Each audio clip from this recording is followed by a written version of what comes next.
May kwento ako. Isa akong babae. Single at nasa edad na nag-e-enjoy sa buhay. Ay, sana all nag-e-enjoy sa buhay. Kaya yayain mo ako sa inuman at wala akong inuurungan. Ay, falavarn. Share ko lang yung experience ko na sa totoo lang, lagi kong nakakalimutan nang dahil sa kalasingan.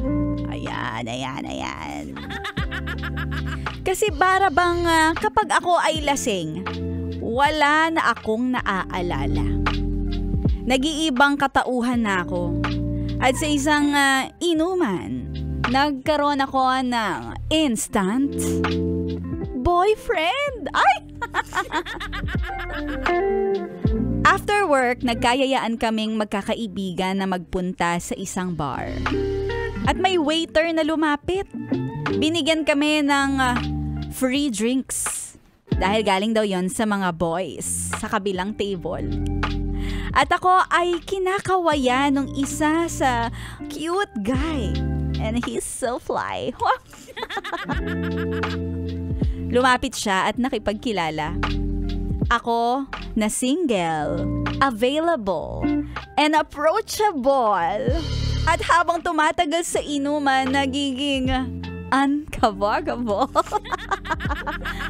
Dahil kabog talaga ang lahat sa lakas ng aking amats. Si Guy na lumapit sa akin, hindi na nakawala sa aking piling. Dahil nakalingkis na ako sa kanya real quick. Pumatak na ang 12:00 ng hating gabi at nanggaling daw sa akin na in-announce ko na sa lahat ng kasama namin na officially kami na. Grabe, wala pang ilang oras. Etong nakilala kong guy, well, alam niya naman na lasing ako. At etong mga detalyeng ito ay ikinuwento lang sa akin ng mga kaibigan ko. Dahil sa wala na nga akong naaalala sa mga pinagagagawa ko.